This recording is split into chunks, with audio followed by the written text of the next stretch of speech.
idea that we were on the brink of independence from fossil fuels, or that it's just going to take a few more years to be independent of fossil fuels, has always been ridiculous. If supposedly that switch would be so easy, or if we would have been finishing line of doing it, then why was dependency on Russia so significant? Right. Why is we are now back to burning coal, not just in Germany, all over Europe. We are back to chopping down our forests to produce fuel from wood. We are returning to the energy sources of the Middle Ages, right? Of medieval times. I mean, this is not any sign that we have been on the brink of energy independence via renewables. It simply was not true. It's embarrassing, right? Yeah. You project, or you present yourself, exactly as you said, as the most advanced, kind of the most progressive, the most enlightened part of the world, and then a ramshackle, internally dysfunctional, autocratic dictatorship like Russia. They flick the switch, and all of a sudden we talk about, oh God, hopefully nobody has to freeze to death in the winter. Ralph Shoellhammer, welcome to the Antidote. It is a great pleasure to have you on. Well, the pleasure is all mine. Thank you so much for having me on. It's a pleasure, Ralph. And usually on this podcast, I like to cover more evergreen topics, right? So topics that when you listen to them in 4 or 5 years of time, even 10 years, they're still relevant, right? So in some way, timeless lessons. But I do break this rule when I find that there are some topics of modernity that are being so criminally underreported in the media. And I think what we're going to talk about today is one of them. So thank you for being here again, helping us make sense of these complicated issues. And I would actually want to start by asking you if you could talk about the recent sabotage of Nordstream, right? For a person who hasn't been following the news too much, it's not reported that much anyways, right? If you could tell us what happened and why it is relevant. Oh, yeah, with great pleasure. So thank you again so much for having me on. And I think, since you mentioned the evergreen topics, I think in a certain way, what happened to the Nord Stream 1 and Nord Stream 2 pipelines will become an evergreen topic in the years to come. And I'll tell you in a second why. I mean, I think the most important point to start with here is, and I know this is something probably every one of your listeners is going to hate, but I'm going to say it anyways. At this point, we do not know who did it. So you know, and there's a saying that another, I think, a fantastic podcaster and Substack writer said, that by the name of Doomberg, which I highly recommend all of your viewers and listeners to check out, particularly on Twitter. They do mostly commodity stuff, but they are really fantastic. And they have this great line where they say that speculation in the absence of knowledge tells you more about individual psychology than anything else. And I think that is very true. So you have now those who wish that it was the United States, so they say obviously it's the United States, and then you have those who don't want it to be. So everybody says, well, cui bono, who benefits, and I'm just following. All of that is possible, but we simply don't know. So I think that's just my starting point. And so just to be clear from the outset, I don't know. Again, I can speculate, and I'm happy to do so. But to say I know for certain simply would be an exaggeration. And realistically, a lot of parties would benefit from a situation. Yeah, exactly. Right. And we'll come to this very good. We'll come to this in a second as well. But there is one thing we also know. Those who did it know that they did it, and those who didn't do it also know that they didn't do it. And what this means is, this was a deal breaker in many ways, because apparently now attacking critical energy infrastructure has become something that is no longer off the table. And that is something that worries me. We tend to underestimate the entire energy grid, whether you can actually say globally, is a very fragile thing. Yes. I think this is something we completely underestimate. So if you can take out, we saw this a little bit in the United States a year ago, right? When all of a sudden there was a sabotage act to a pipeline, and it pretty much cut off parts of the U.S. from their gasoline and raw oil, crude oil supply. These things can go very quickly. The same we see currently in Europe, right? Once the electricity grid is coming under pressure, under trouble, a blackout or occasional blackouts are a very regular thing. And let me also say here something that I find is very important. When you say, well, what's the problem? The occasional blackout. But that's a little bit like saying, well, oxygen is important, but what's the problem if you have, suffocation. 300... Exactly, right? It's like saying, well, you have reliable oxygen 364 days a year, but there's one day where if you no oxygen, well, then you're going to die. Yeah. Right? So it doesn't help you to say you have it 99% of the time because you need it 100% of the time. And that's very similar, I would argue, with energy as well. So this is a new quality of conflict. We have now reached this point, apparently, where attacking critical energy infrastructure is no longer seen as a taboo. So in this way, I think this is a new dimension of interstate conflict. And as I said, whoever did it know that they did it, and whoever didn't do it also know that they didn't do it. But they, of course, are going to say, okay, if this is the new normal, then we're going to also move into this direction. So this is a new dimension of a conflict. And I think there will be a growing realization worldwide that you need way more protection for anything related to energy. So the idea you just have your deep sea drilling here, your pipelines there, your power plants over there, and you kind of just assume that nothing can ever happen to them. I think increasingly within governments that is going to change. So they will be treated just, as crucially as other areas, as your, I don't know, your nuclear launch codes. So in this sense, this was an event, probably you could say, like 9/11. 9/11 was a singular event, but it really triggered significant change afterwards.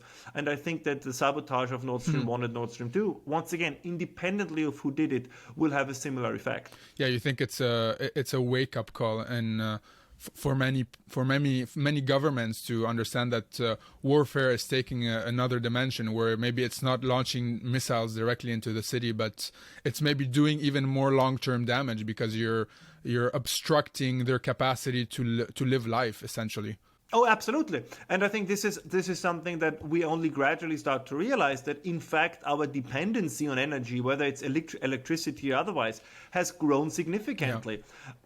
Not just from the perspective of survival, but we should not underestimate the fact people are, especially in Europe, we are used to a certain standard of living. And we don't want to go back to, let's say, a significantly lower standard of living. And that can be enough for a hostile power of any kind. It really doesn't matter who that is. To say, if we can, make electricity a luxury good, if we can make we can send the Europeans back to the Dark Ages, literally. Precisely, right? Exactly. And as you say, somebody could then say, well, but you lived in the Dark Ages before.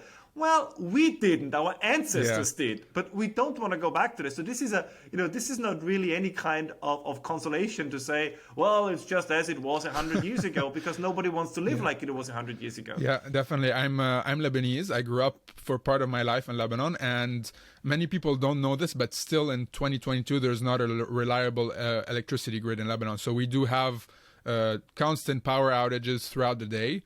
And you shouldn't underestimate how much it complicates life and how many things you have to think about that you don't usually think about, and how much it obstructs progress on a more national level. If you don't have energy, things don't get done. Yeah, and I think you make another important point, and this is not meant to offend any Lebanese, but just as a matter of fact, if a society is used to these things, or if a society is used to an unreliable electricity grid, if they are used to, let's say, currency problems, they handle it differently. But in Europe, we are not used to it. And again, this, I don't mean to be offensive towards Europeans. I'm myself, right, as we both are. I don't mean to offend here, but it's a fact. Like, if you are used to certain comfort, it's very hard to get rid of that comfort, or to, let's say, not be significantly upset if that comfort should come under pressure. And I think this is what also European politicians underestimate in the current situation. The question is not if, as you correctly pointed out, we're going to be thrown back into the Dark Ages. But I think people will react very, very sensitive and then politically relevant if you have prolonged, let's take the worst case scenario, just hypothetically, if you have prolonged power outages. Because what does that mean? I mean, for example, I live in an apartment building on the 11th floor. So, it's not so bad, but there are people who live on the 30th floor. Yeah. So if you say, well, elevators are not going to work for 3 days, and the supermarket doesn't have any fresh food because their refrigeration is out, and the bakeries don't have fresh bread because their ovens cannot work without energy, and then it turns out that nobody has stacked up on canned food and propane-powered gas cookers and these kind of things. Those going to be 3 very uncomfortable days. And then, of course, you have a run on all these issues, on all these things, and they'll probably be out of stock very soon. Yes. So for a continent of people that are used to getting their food delivered from Uber Eats and Deliveroo, right? Exactly. Yeah. Precisely. Yeah.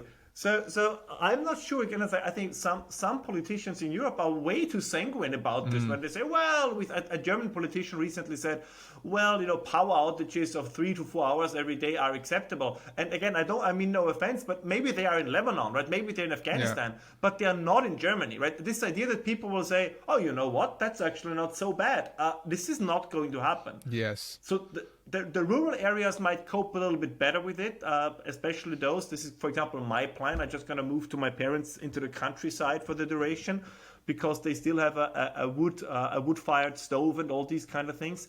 But if you live in an energy-dependent urban environment, hours or days without energy are, again, they might not be life-threatening, but I think uncomfortable enough that you will think very hard about whom to vote for in upcoming elections. Yeah, and you did a recent Twitter post, which I found very interesting. You say Europeans are about to rediscover both the laws of economics, you cannot print money forever, and the laws of physics. If you are out of energy, things stop working. So can you take a step back and help us understand, first of all, what is happening? So for many people just have no idea that there is an actual energy crisis. So if you could just explain what is going on, and maybe then we can go into how we got into this predicament. Yeah, I mean, thank you for quoting this. I think I have really upped my Twitter game in recent months.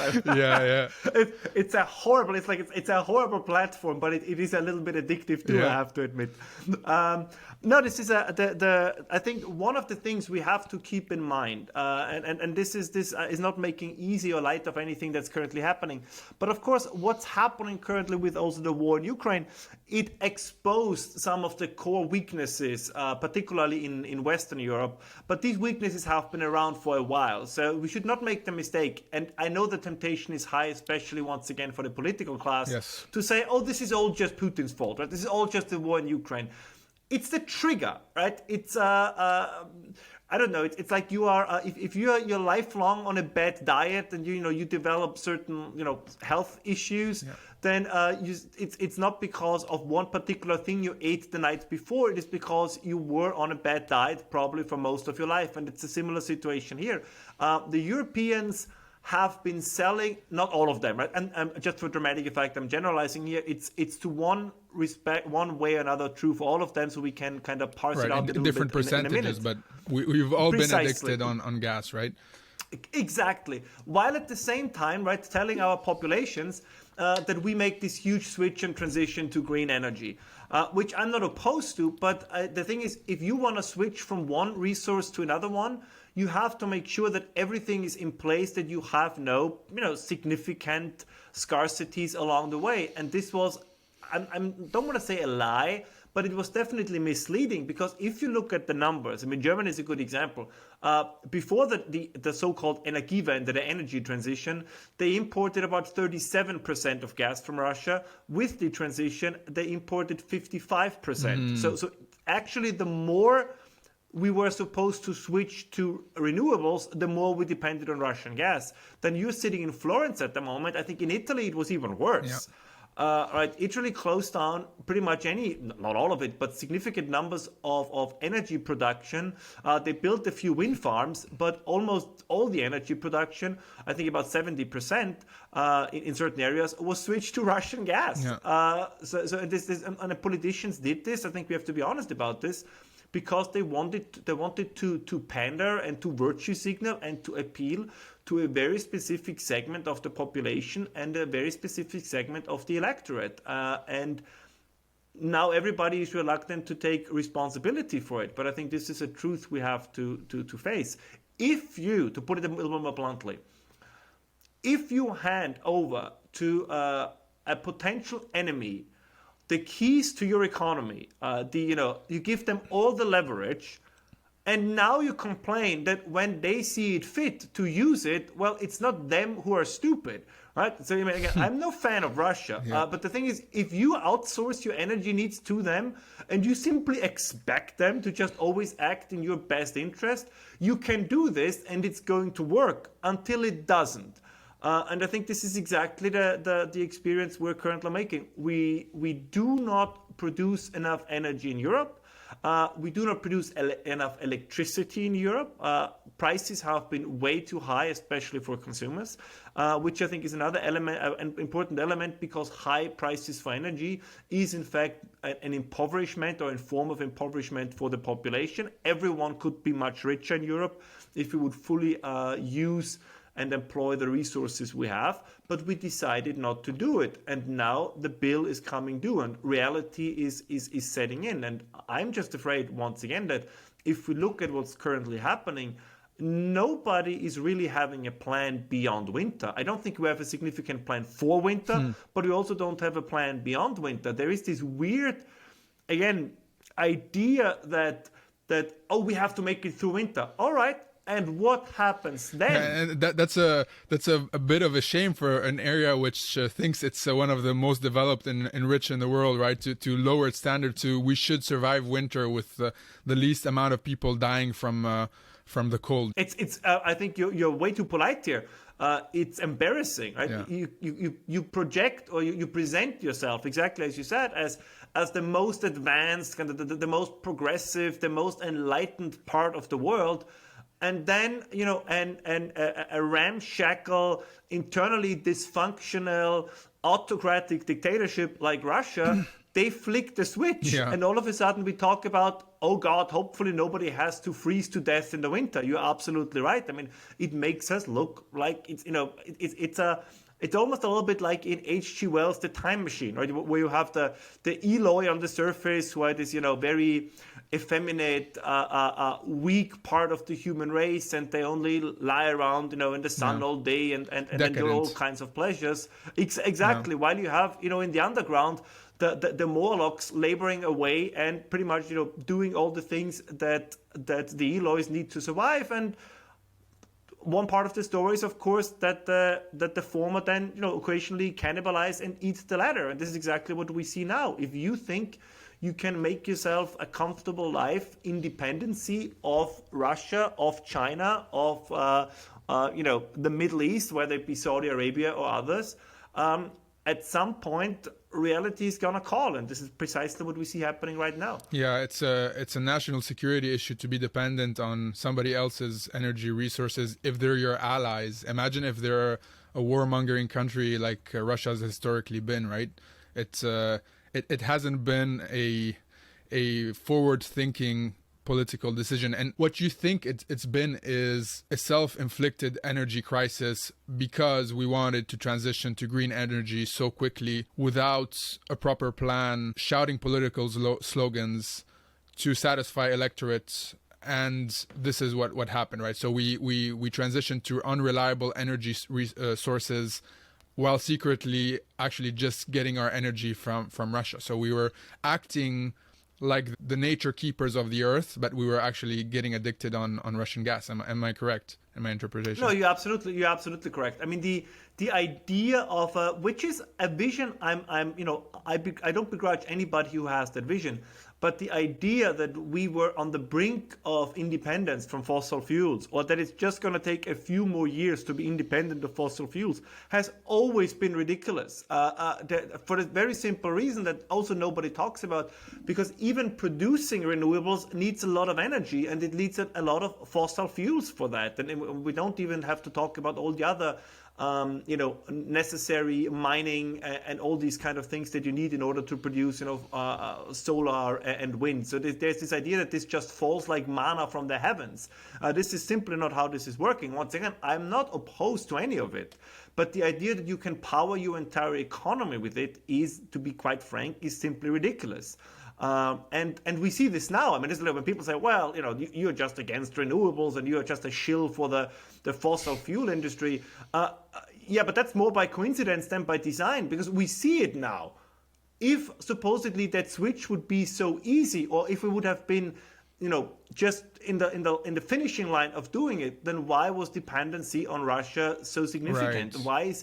Look at global coal prices. I mean, we are now back to burning coal. Yeah. We are in Germany also. But not just in Germany, all over Europe. We are back to chopping down our forests to produce fuel from wood. I mean, this is the reality. Yes. To quote you to yourself. I mean, we are returning to the energy sources of the Middle Ages, right? Of medieval times. I mean, this is not any sign that we have been on the brink of energy independence via renewables. It simply was not true. And to say that, whatever then people call you, as I said, I mean, you can call me whatever you want, but it doesn't change the fact that what we see is actually our economies in Europe becoming more dirty. Yeah. Because we are switching to fuels that are more dirty than gas. We had, in my opinion, the greatest brainwashing operation in the world, or the history of the world, when it came to nuclear energy. We created a sentiment that that any nuclear power plant is like a Hiroshima just waiting to happen, which is, again, scientific and factual nonsense.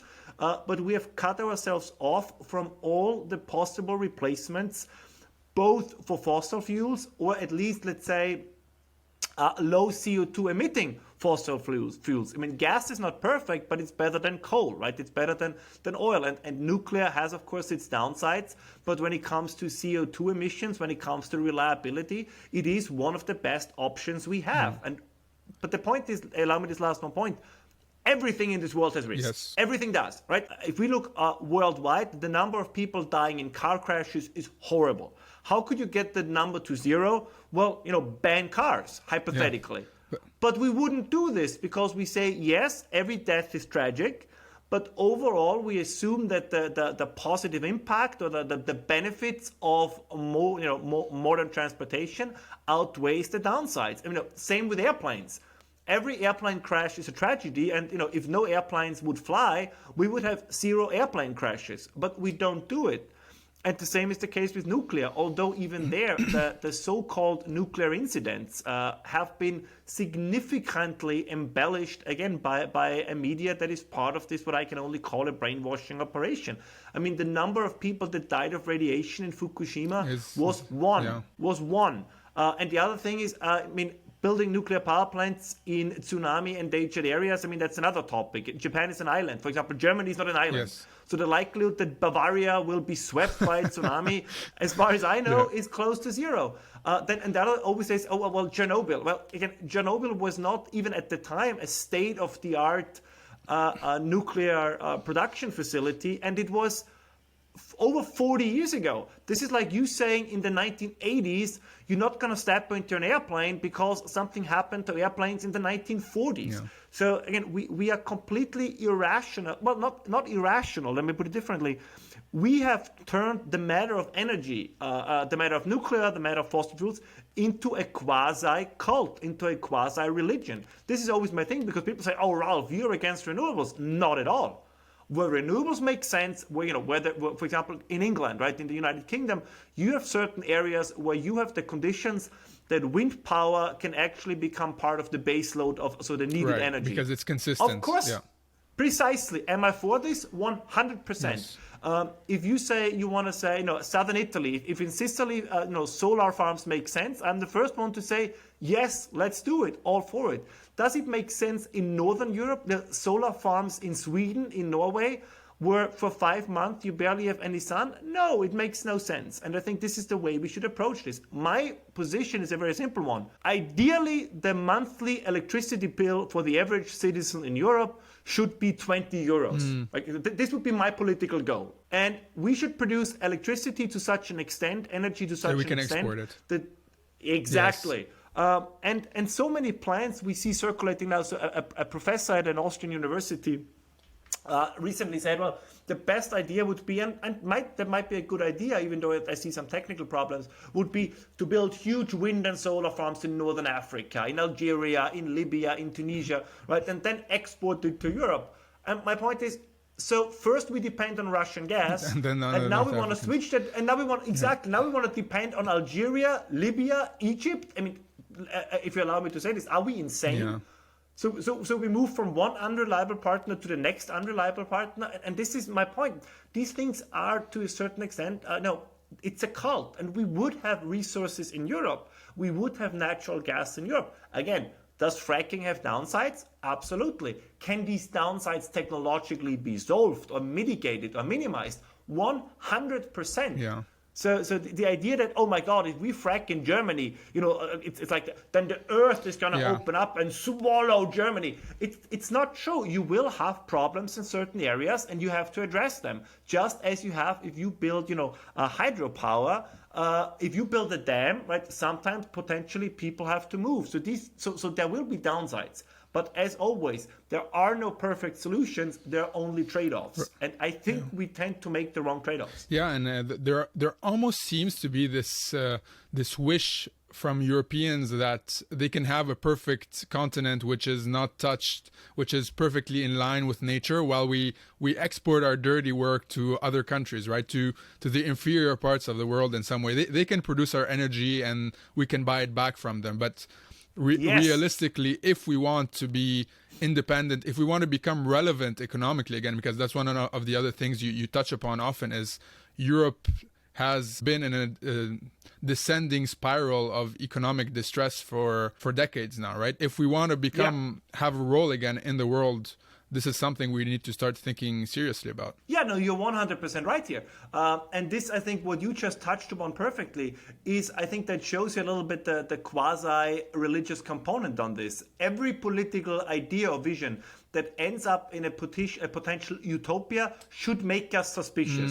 So if somebody tells you we can produce exactly what you just described, we can produce perfect, clean energy in abundance for everybody, and it's not going to cost us anything, and it's it's like milk and honey from nowhere. I am by default suspicious because that's never how it works, and I think you're right. But I would even go a step further with what you're saying, which is, it's one thing if you make mistakes at home, but we also export these mistakes abroad. I mean, Africa is a beautiful example here. I mean, Africa is a continent that population-wise, 95% of global population growth happens in Africa. So that continent at some point will no longer be capable, unless they change, to contain these population pressures. Right. Either people are going to be able to live at home or they're going to move.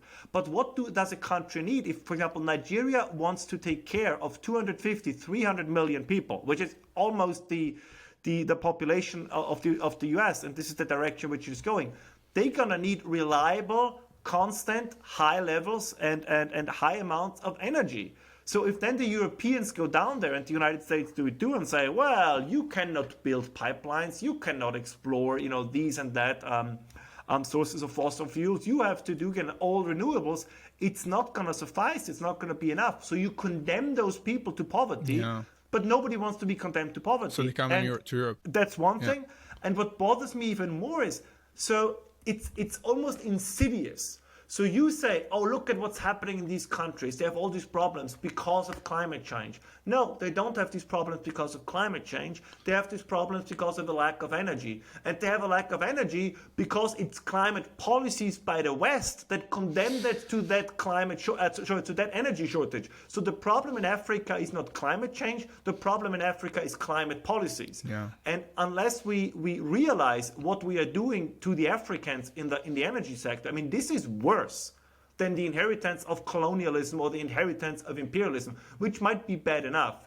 But it's one thing to look into the past. I mean, we can say, okay, we might took the past away from Africa, but now we also take away the future. And I honestly do not know how you square this with the supposedly humanistic approach or the humanistic content of the environmental/green movement. I find it's a very anti-human and neo-Malthusian ideology that is in some ways, I'm exaggerating here with dramatic effect, but in some ways is opposed to human life, which they openly say. They are the ones who constantly complain about there are too many people on this planet and you shouldn't bring children in this world, and you have, the more extreme fringes where you have women say, oh, I just got sterilized, or a man who just got a vasectomy because this will reduce their future carbon footprint. They don't bring children into this world. That's just, this is not a life-affirming ideology. And again, this makes me just it's our new religion. Yes, it is. Yeah. It absolutely is. Yeah, that's absolutely infuriating. Also because it's also very hypocritical, because that is exactly what Europe did. We used all the necessary energy, dirty energy resources during the Industrial Revolution, when Europe became exponentially richer, and that is what gave it its predominant role in the world. And now we're taking that away from the Africans, essentially. And Precisely. And you also you were on a podcast recently with Björn Lomborg, who talks about this extensively, right? The best way to get people to care for the environment is to actually get them as rich as possible, as quick as possible, right? So it actually might be counterintuitive. We might actually be damaging the environment following this approach, because poor people will burn any fuel source that they can to not die. Right? So the best approach might actually be to burn all the coal, all the oil, all the gas they need to become as rich as possible, so that they can actually build a greener society. Absolutely. I mean, this is my only, and I'm a huge fan of Björn Lomborg, right? And he's one of the best people in this area out there. The only problem I have with him is he looks at this as a purely a technical problem. And I think what you addressed is the key point here. This is an ideological problem. This is a cultural problem. I would even go so far that at least some within the environmental movement, even if there would be a solution, let's say there would be a magic button to push and all these problems would go away, I don't think they would push that button. Right? If your entire existence, if you want, or your entire identity is tied up in the so-called climate crisis, well, at some point you don't want it to go away, because this is who you are. And I don't begrudge these people, but I think this is the way we have to approach this problem. This is for many people a matter of identity. Yeah. So this is no longer so for you, I guess, and for me, as I said, I'm an agnostic in areas of energy. My principal guideline is I want more of it, and I want it as clean as possible. Yeah. But again, not in utopian terms. But if you say you wake up, and we have people that live like this, you wake up every morning, drenched in cold sweat because you feel that the world might be ending tomorrow. You approach this topic completely differently, right? You're not even open for pragmatic solutions, because your argument is the only way to address this is, we need to stop economic growth right now. We need to stop burning fossil fuels right now. Yeah. And again, some people say, oh, Ralph, you're exaggerating, but I don't think I am. I mean, if you listen to Extinction Rebellion, or I think in Italy it's l'ultima generazione, or last generation, or letzte generation, you have all these movements. And this is precisely what they are saying, right? I mean, this is exactly what they are saying. And like with every ideological movement, I take them at their word. But I think it would be time for the adults in the room to stand up and say, you know what, we appreciate your enthusiasm, but you're simply wrong. And we still pander to them, right? They're always called activists and idealists.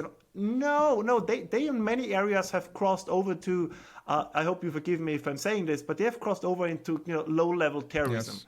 If you glue yourself to streets, if you damage, like they did in the United Kingdom, if you damage gasoline stations that people need to fill up their cars to go to work, if you destroy cultural landmarks by gluing yourself to them or trying to spray paint on them or so, no, that's not activism. Yeah.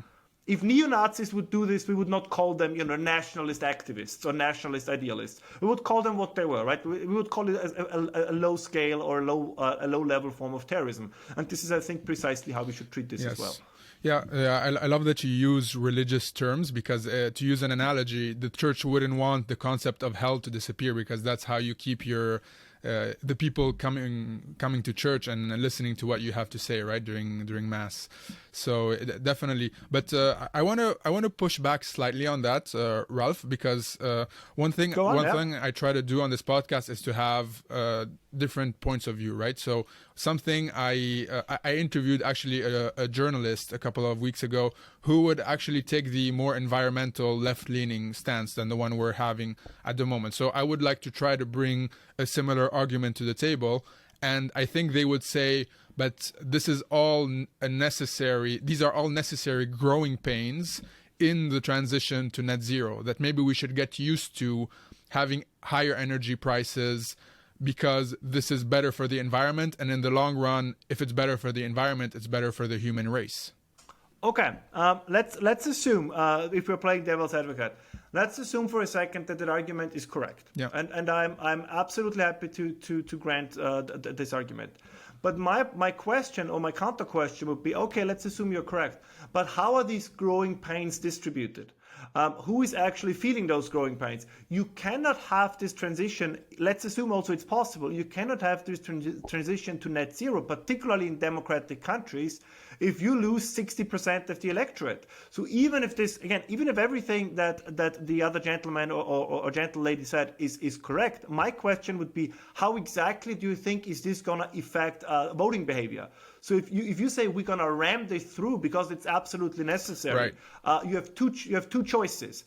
Either you convince the people that exactly all that you said, that that you're going to pay 10 euros per liter of gasoline at the, and it's for the good of everybody. Exactly. Again, we'll see how commuters who have to commute to work or small families or single moms, how they're going to react to these prices. If you say, well, gasoline, bread, and water and heating is going to cost 3 times as much, right. but it's necessary. Always the upper and the upper middle class that have these arguments for a greater good that can work from their laptop anywhere in the world. And I find myself fortunate enough to say that most of my job can be done from a laptop anywhere in the world. So yeah, same here. Yeah. But let me add on then a second argument. So if we say, all right, if you grant me this one position of mine and say, yeah, you're probably right, that there will be many people who won't go along. Well, what's then the next step? The next step is, and again, some of them said this openly a couple of years ago, right? And they still do. Then they say, well, then we probably have to temporarily suspend democracy, right? So because if any time somebody talks about emergency, right? This is ultimately what they mean. It's an emergency, and they say this, right? I mean, from Greta Thunberg to others, they say, all you do is to quote Ms. Thunberg, it's all blah, blah, blah, right? We need action. We need to do it now. Basically, what they're saying is discards the process of consultation, of democratic parliamentarian decision-making, because the emergency is so strong, we have to do it immediately. Yeah. And it's funny, it's always for the emergencies that would benefit the people that are proposing them when they get into power, right? Precisely.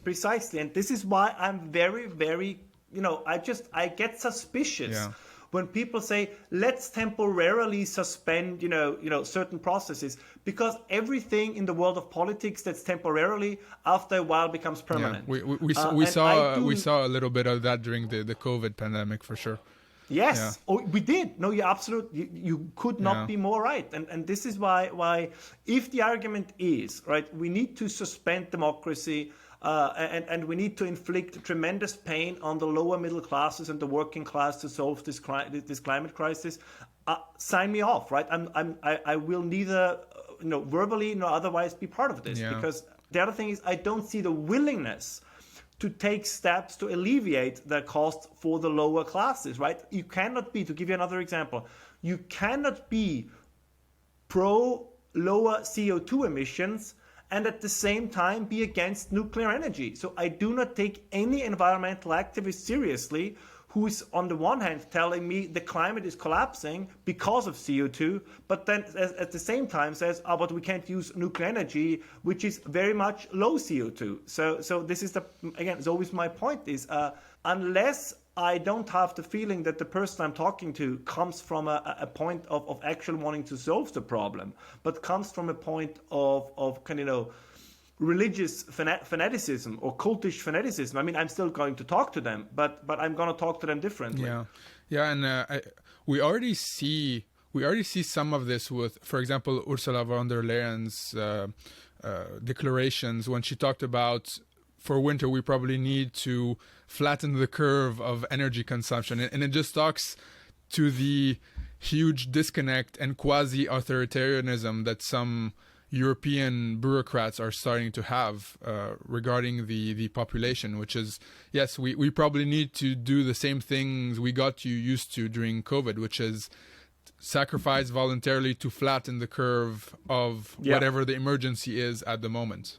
Precisely. Yeah. So you call this you call this an existential crisis for the European Union. What do you think? What are the scenarios? What are some likely scenarios you see happening? Well, I think what we're going to see happen, and it will depend a little bit on the severity of the crisis.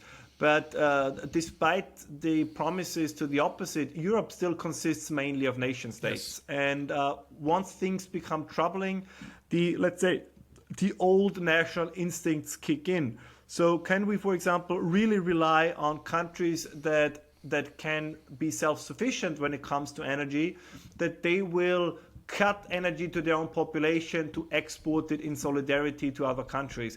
I do not think that this is going to happen. I mean, we already heard like Norway is of course not part of the European Union, but they're still part of the larger European economic area. The larger European, exactly, the larger European project. So they already said, if we are feeling an energy crunch, Norwegians come first. I mean, the French, I think they then kind of took it back.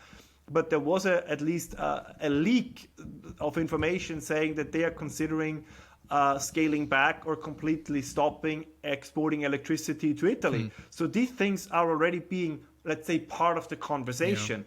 And I'm pretty sure that this is how it's going to happen. And we saw this during COVID. I mean, Italy in many ways was left entirely on its own once they were hit hardest by COVID. European solidarity was not what it was supposed to be. So the idea that during an energy crisis, which will affect as many, if not more people as the pandemic did in certain ways, that then all of a sudden there will be this outpouring of solidarity.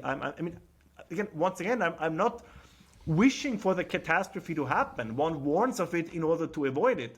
But I do not see this happening. So to rely on solidarity of people that I don't think necessarily feel particular solidarity is a very, very dangerous game. Yeah, and you already see that, for example, in countries like Hungary, right, where they've actually gone and made deals with Russia, if I'm not mistaken, to guarantee gas exports to their country during winter. And I think I know this is a little bit off topic, but if you maybe allow me one or two sentences on this.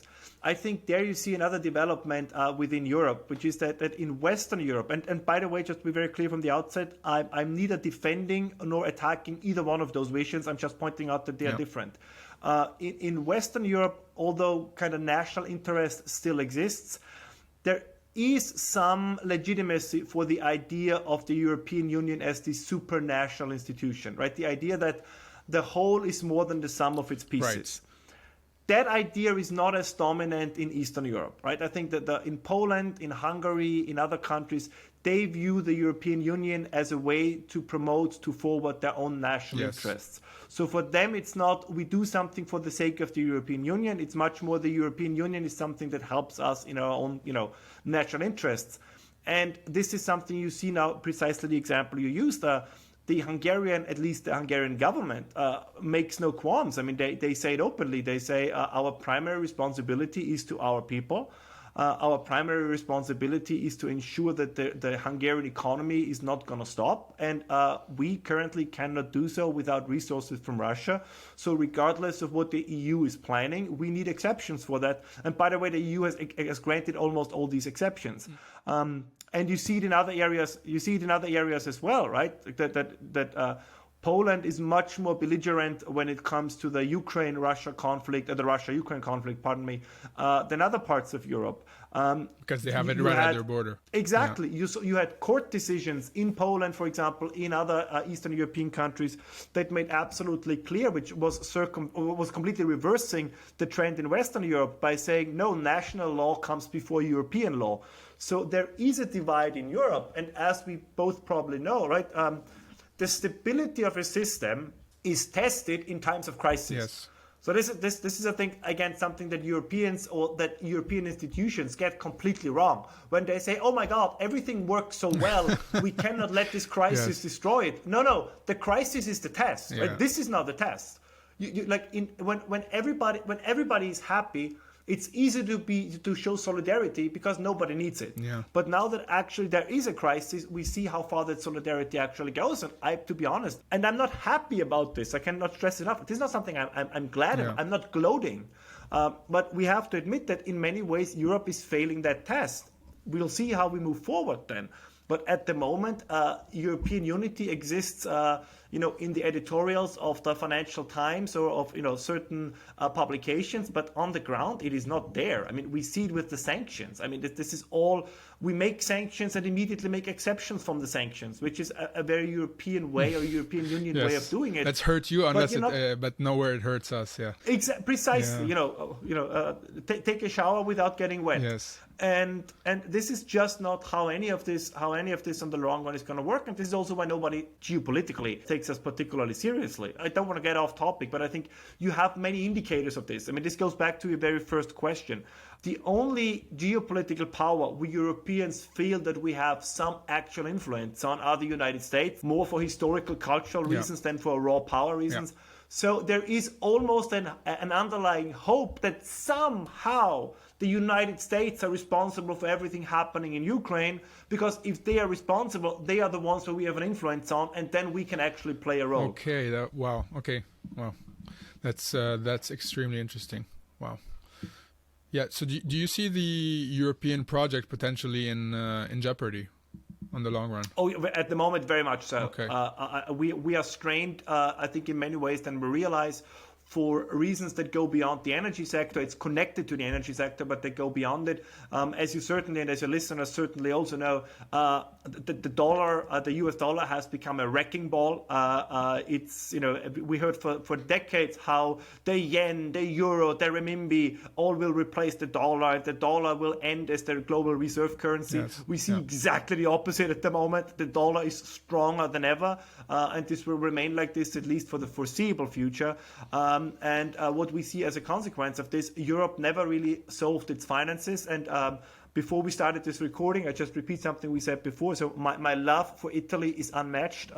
My love for the Italian people is unmatched by anybody. But this does not change the fact that when it comes to public finances, Italy never got its act together. Yes. And once again, this is not me. As I said, I love the Italians.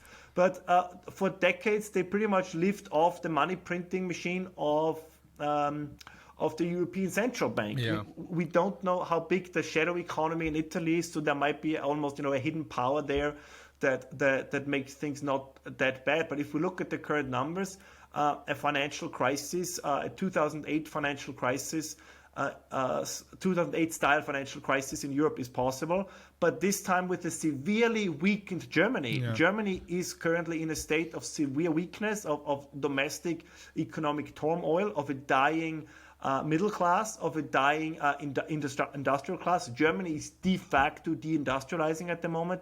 So who is going to bail out Europe? We hope it's going to be the US, but again, do we really want to rely on, this is all my point, I don't want to rely on the US. I don't want to rely on Russia. I don't want to rely on China. I think that 477 million Europeans at some point should be capable of relying on themselves. And I think, but this will mean some hard decisions and some painful decisions. But until we're willing to do this, the crisis will continue. Yeah. This is very interesting because many times a more conservative approach and point of view is viewed as anti-European, right? But what you're saying maybe is the most pro-European thing you can say. That is, if we actually want to be taken seriously, if we want to be independent, if we want to have a prosperous Europe as a whole continent, we need to become energy sufficient and we need to become economically more relevant again. Precisely. And this is at the moment, we don't see that happening. And as you correctly point out, this is not being anti-European. I think it's the exact opposite. And there was this weird vision. I think it was almost 20 years ago in the very renowned and famous magazine Foreign Policy. There was an article by the futurist and geopolitical expert Parag Khanna. So just if your listeners are curious to check it out, you find it if you just Google it. And it had this weird title that Europe as the first metrosexual superpower. And the entire argument of the article was that Europe doesn't need military, Europe doesn't need hard power. Yes, it will be our elegance and ability to dress well that will... That's literally what the article said, right? The cartoon going with the article was, like a very effeminate guy, who was putting together his tie, and it had the European stars on it. But it's exactly what you just said. That was the argument, that we are so persuasive simply by being so refined and so, Oscar Wildean, if you want, that tanks, airplanes, and the harsh realities of geopolitics, it's precisely are below us. Well, that all worked until it didn't. And I think we still have not entirely freed ourselves from this somewhat ludicrous idea that the world is just one election or one UN General Council, General Assembly meeting away from ushering in the great utopia. And as always, being realistic is very often also painful. And one could also say, well, you are too pessimistic. But once again, the point is the responsible person is too pessimistic. That's the whole point. You look in the future and worry about it, because that's the best way to start doing something about it. Hope for the best and plan for the worst, right? That's precisely it, yes. Yeah, to quote an Austrian author, when he comments, Stefan Zweig, I was talking before in the pre-recording, he talks about how Europe, when going towards the First World War, he says civilization crumbles slowly and then suddenly, right? When the war started that they realized that actually European values, European morale and European politics had been gradually shifting towards a more belligerent situation for decades. And to proceed to talking to more timeless topics and evergreen topics, it seems to me that Europe is in a situation has been in a situation of self-hatred for decades now. So we are going against the very things that are making us that made us a great civilization, and even saying that we are a great civilization is almost unacceptable. What do you think is happening? No, you're right. And let me say something that's probably going to make many of your listeners feel very uncomfortable. And this is not going to be the one quote that will destroy my career in the future. I'm gonna clip it and just send it out everywhere. But in many ways, the high point of Western civilization, let's say between 1776, if you wanted, 1914, I think was in many ways the hype of the human species. And I mean that. Again, not all of this was equally distributed, but all the ideas we still live off today, whether it's liberty, whether it's equality, all the technological progress, it started during that period. We owe a lot to our immediate previous generations. Yeah, exactly. So and this is something, for all the mistakes they made and all the horror they also brought upon the world, we still live off the, let's say, the ideas and in very many ways the culture that they have brought forward. And I do take pride in this, just as I don't begrudge it any Chinese person to be proud in the Chinese history, or any Ottoman or any Turkish person to be proud in Ottoman history, and you name it. So I think every civilization can, or every member of a civilization can be proud of it, but it's only Western civilization that constantly seems to talk to apologize or talk itself down. Now, sure, one could say, well, what you visited upon the world was worse than anything else. That is, again, I'm not denying the downsides. But of course, to make it even worse, to say an even worse thing. But one of the reasons why Europe, unfortunately, was able to do so is because for a long time it was more advanced than the rest of the world. 19th century Europe and North America and parts of Australia and New Zealand, these areas, were in many ways, at least technologically and in other ways, further advanced than other parts of the world, especially, of course, as a consequence of the Industrial Revolution. A lot of this was by coincidence. So again, this was not a great plan. So again, I'm not necessarily attaching a moral quality to it, but we cannot deny the outcome, and we still live off this, I think, to a very large extent. But you see already in the 19th century a certain discomfort with this. I mean, at the end, right, even Marxism ultimately is an ideology. Exactly. They took a lot of the old Catholic, kind of self-torturing attitudes, and then just morph them into a secular ideology. You have the same. That's one of the reasons why I think it remains so appealing here in Italy, for example. It just sits on the pre-existing moral structure of centuries of Catholicism. And I think you could not be more right. And you see it also, by the way, on the political right. I recently read an article, and this is now becoming more common in certain areas, that say, well, the worst thing that happened was the agricultural revolution, because peasant life in the old days was, it taught you all those important life lessons. Well, I would say, no, nobody wants to go back to this. Like this again, it's this, blood and earth and prosperity in the forest kind of ideology. It's nobody wants the to go good back savage to theory, right? That our ancestors Precisely. lived in perfect synergy with nature, without counting that life was brutal back then. Yeah, it was brutal, and you said something that I just want to add on to a little bit. And no human society ever lived in harmony, in perfect harmony with nature. No, like the entire existence of the human species is based on the condition that we change the nature around us because we are physically not equipped to live in harmony with it.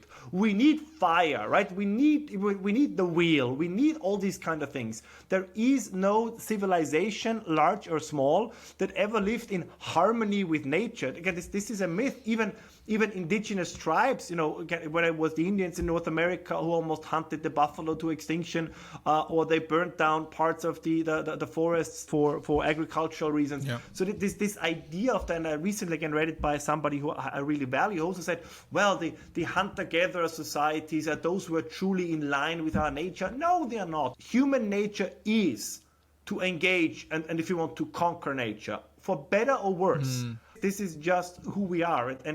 And again, nobody really wants to live like this. All the people who promote this are part of what you described correctly before, are part of the laptop class. Yeah. So they sit at home in front of their laptop with, their 4 screens, their perfect Wi-Fi, in an air-conditioned place, and say, life before the industrial and agricultural revolution was greater. Yes.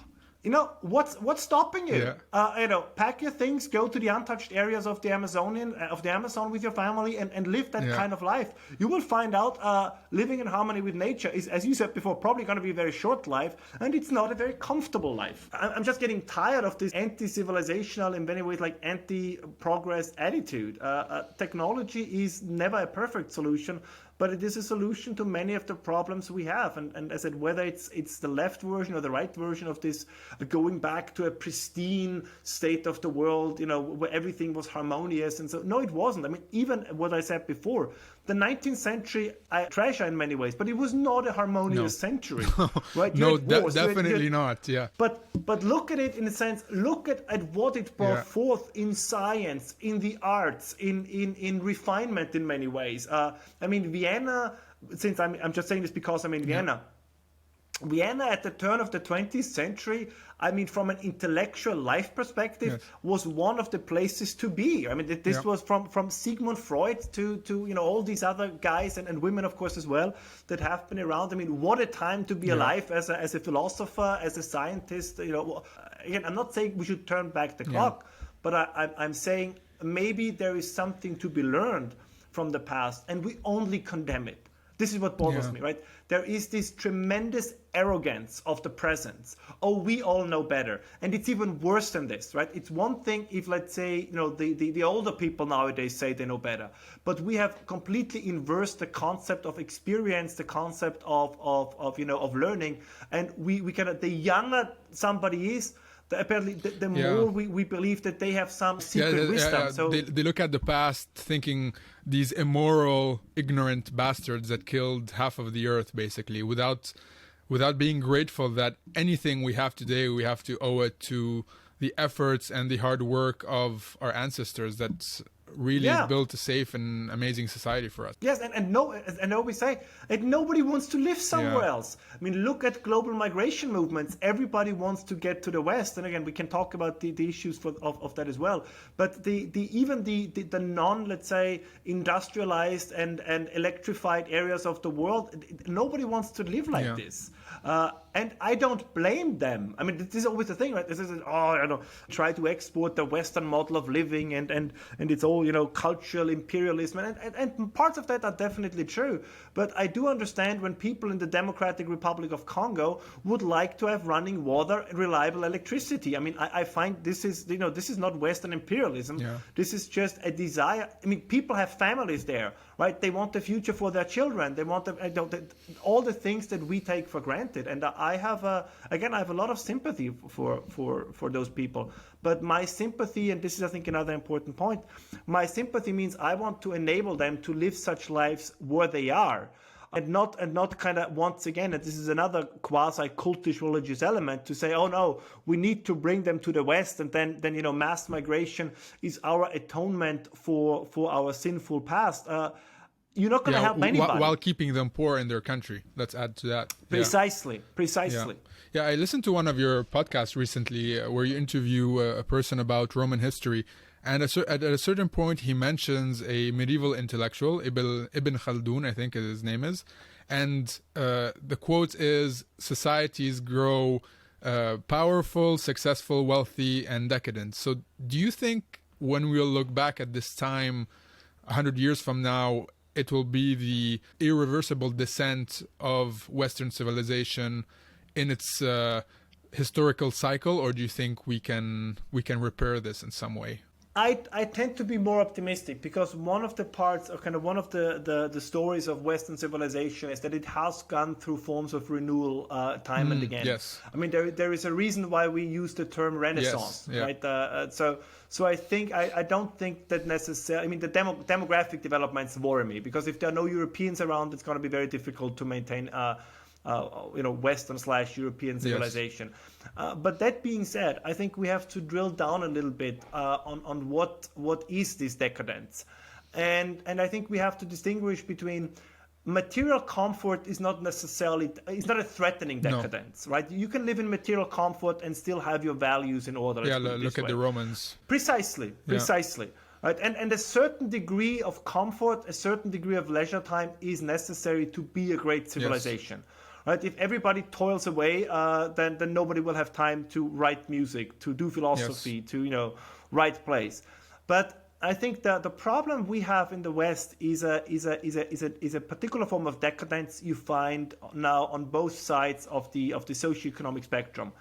One form of decadence is the one you find within the elites, and it's a decadence in the sense of a lack of existential struggle. I mean, this is for me the core, at least what I believe, what ails Europe is that some parts of our population are off materialistically, economically so well that they don't really have any particular challenges left in life anymore. But everybody wants some kind of meaning, some form of struggle. And no religious structure to give that meaning. Exactly. Precisely. So you're bored, meaningless, and you want to do something with your life, and you turn out that transitioning the whole continent to net zero is what you do, right? Yeah, because what is the one thing that you can struggle against? It's basically the struggle against the very society that enabled you to live a struggle-free life, which is by the way, I'm almost quoting this verbatim from the second half of Francis Fukuyama's End of History, the book, right? I mean, again, it's a book everybody talks about, but not enough people have read, because I think he makes some very good points. It's exactly what he says. The problem for liberal democracies will be that it's gonna be very boring for some people. And what do you do if you're bored? Well, you find something to quote unquote entertain yourself. And in many ways in the upper classes, right, this has become what you described so correctly, a form of self-hatred. But then we have a second element of this, which I think is more insidious also. The part of the population that could, if you want, lead a rejuvenation. We have put them in an almost brave new worldian state of mass entertainment, welfare state, anesthesia through overstimulation. Exactly. And as I said, I'm a huge fan of the welfare state. Don't get me wrong there as well. I don't want people starving in the streets. But I think that the true welfare state would always have its main goal to reintegrate people into a meaningful life, whether it be through work, through family, through local communities. But now there is this tendency to say, what's so bad if, let's say, 40% of the population is just spending time in their basement playing video games and watching porn. And they are right in a sense that, those people are not going to lead a revolution. Those people are not going to rise up for anything unless they feel that kind of comfort threatened. And to take a clear example of this, I mean, if you take France, the French government is absolutely correct when they say, listen, people, we need to raise the retirement age. You cannot have a life expectancy of over 80 and everybody retires, slightly over 60. And now all of a sudden people revolt. And it's an arrogance of a present tense culture that no longer or barely has any regard for future generations. So this is a problem all over Europe.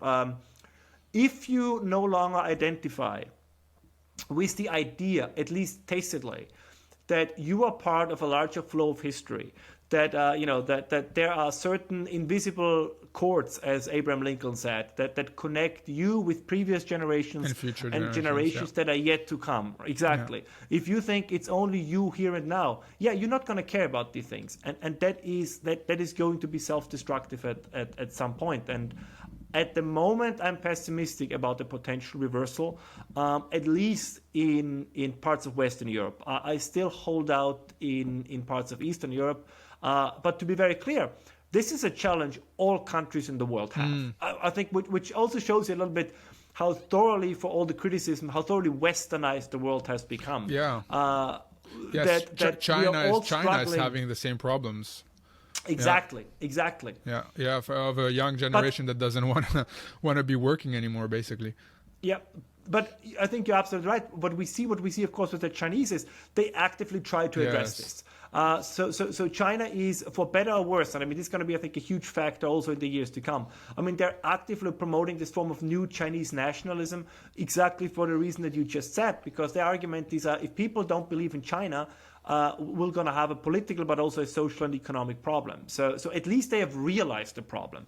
I'm not sure we have realized the problem in Europe or to some extent also in the United States. We see this wish and this willingness to go back to old conservative morals. For example, in Italy, we recently had the election of Giorgia Meloni, right? And anyway, you see whatever your opinion is of the political spectrum, you can't not admit that it's a necessity of at least a part of the population to go back to old, more conservative European values of family, of national identity.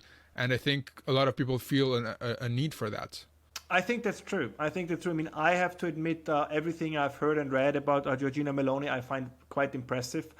I think she has correctly articulated a lot. That won't get you a lot of friends problems in Italy. I know, but I think I try to be ahead of the curve. Yeah. I think there will be a change of attitude, or at least I hope so. But of course, will people then also be willing to make the necessary sacrifices? Because that's as I said, it's the same like in France, right? You can have a strong nationalist party in France. But if your nationalism is limited to voting for that party, but you're not, for example, willing, let's say, to work 2 years longer than, let's say, somebody did before you, if you don't realize that in order for the nation to be sustainable, you cannot have a constellation where people go to university until 30, work until they're 60, and then they are in retirement until 90. If you're not willing to make this kind of real life changes and say, okay, being part of the nation, of course, then also means sacrifices. If that is not going to be part of the conversation, I'm not sure that all these right-wing parties, whether it's in Hungary, in Poland, in Austria, and Italy, will actually have an effect. I like I like the way that Meloni was campaigning. I like the family, God, country idea. I think those are I think those still have appeal. I think those are important for many people. But I think at some point you will also have the Italian people to say, to re-energize, to rejuvenate a nation is one of the most difficult tasks a government can have. And it will demand sacrifice, one way or another, from each and every one of us. Right? It will mean, for example, that those who don't have children probably have to give more to those who have children. It will mean that we have to distribute no longer to the elderly, who are increasingly a majority of the population. We have to distribute to the young, to those who are the ones who can build the future. And will then everybody play along with this? So this is a real challenge. Yeah. I think if you make the argument like this, I think people would get along. Yeah. Right? If you say, this is not us punishing you, this is, or even posing it as a question, right? To say, we can either raise pensions by 5%, or we can raise family support by 5%. One is going to help us ensure the sustainability of Italian people, Italian culture, and Italian civilization. The other one is, if you want, just then part of the long sunset and the most like disappearance of Italians. And you have the choice. I do think that people probably would be willing to make that sacrifice. if you tell them that it is a sacrifice, right? The thing is, if somebody makes a sacrifice, you have to value this, right? You have to pay them respect. You have to pay them a recognition. And I think if that would be the case, I think change would still be possible. But we no longer have, I think, this open conversation in Europe, which again in many ways boils down to do we care about the previous generation, or do we care about the coming generation? And I would love for any political movement to care about the future. To pose that question. Yeah, it's funny you mentioned God, family, country, because Giorgia Meloni actually received a lot of criticism for that slogan, because it actually reckons back a bit to fascism, because Mussolini had the same slogan. But we should also add that he took it back from more Roman morals, right? From specifically Augusto, if I'm not mistaken. But today, saying that in a very left-wing political landscape is very dangerous. So that's why she got a lot of blowback as well. No, that is true. And I have to admit, I found that in the whole debate, particularly Italian media actually behaved quite responsibly, because as far as I can tell, it was mostly people outside of Italy who tended to scream fascism. I mean, there is a tendency, and this is also something where particularly the right has to be more outspoken. Every political party that's left of center, if they are voted into power, you immediately have the claim of fascism. Every major news media outlet, they have one article where they just exchange a couple of names, but it's pretty much the same thing. And no, Italy is not on the brink of descending into fascism. In many ways, the Italian political system is so dysfunctional. I'm not entirely sure what it ever is going to descend into. But if it's ever going to be able to manage more than 2 years of a single government, right? Yeah, precisely. So this is just I think this is, as you say, is ridiculous. And the idea, I mean, as somebody said, so the struggle is between God, family, country. Or it's not necessarily a slogan, the one I'm saying now I agree or disagree with, but I think it's an interesting one, right? And say, okay, and the other option is atheism, globalism, and transing your kids. And I think that is not entirely wrong. There is a larger cultural battle going on, or has been going on for a while. And I think what many fear, maybe justifiably so, or maybe not, or some also welcome, is that you have particularly a cultural awakening on the right. I mean, that increasingly, whether it's in Italy, whether it's in the United States, at least certain parts, are much more outspoken about exactly what you mentioned. The argument that no, like family matters, the country matters, God actually still matters. Whether one believes in it or not, but at least as a kind of a rallying cry for the nation, if you want, or as an integral part of communal life around the church. And I think it has appeal.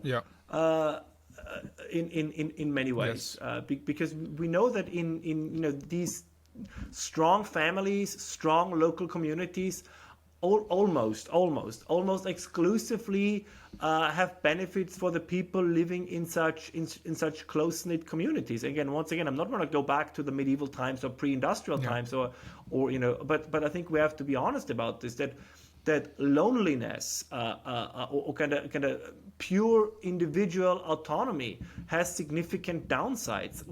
And we saw this also again during COVID. We are not good in being in isolation.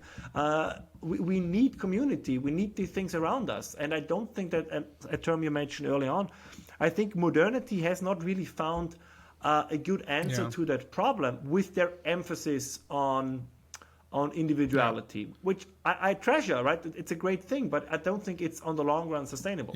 It hasn't found a way to meld individuality with a greater sense of meaning. Exactly. And this is precisely what you just said, which is why you now have these new sources of meaning, whether it be, gender ideology or environmentalism, or the most radical form of environmentalism, or globalism, all these kind of things. That's what I think. So some people always say, well, isn't this all a great conspiracy by the World Economic Forum? No, I don't think so. I think it's just they might play a part in this, but I think it's mostly the desire of very wealthy, very, at least IQ-wise, very intelligent people who have not yet found a lasting or significant source of meaning in life. Yeah. And that's not uncommon, by the way. If you look at every radical movement in history, all of them almost, the main carriers were always the educated and somewhat materialistically well-endowed middle and upper class. We don't know, they happened, of course, don't get me wrong, but we don't know of significant ideological revolutions driven by the working or the agricultural class. That's not how it usually works, right? The French Revolution, the American Revolution, the Russian Revolution, the people instigating it, planning it, behind it, were all the intellectuals. The intellectual is much more prone to the revolution than the common worker or the common peasant. And again, I mean this in a positive and not a negative way. Definitely. Yeah. Ralph, going towards a conclusion, I'm going to ask you the one of my final questions, which is, do you have any advice for young people, for that young 20-year-old who is listening to us, who has is a bit fearful of the future? Do you have any advice on how they can do better in life? Well, I usually don't give life advice. I think one is, actually, it's two pieces, I would say. One, maybe the most important one is, and I know this sounds ridiculous, but I think it's really crucial, never lose a sense of humor. And what I mean by this is, what I always find most frustrating with all ideologies, whether they are on the right, the left, wherever, is the first thing the ideologue loses is his sense of humor. Take themselves too seriously. And exactly. Because if you laugh at something, you have to see it from another perspective, necessarily. Precisely. Right?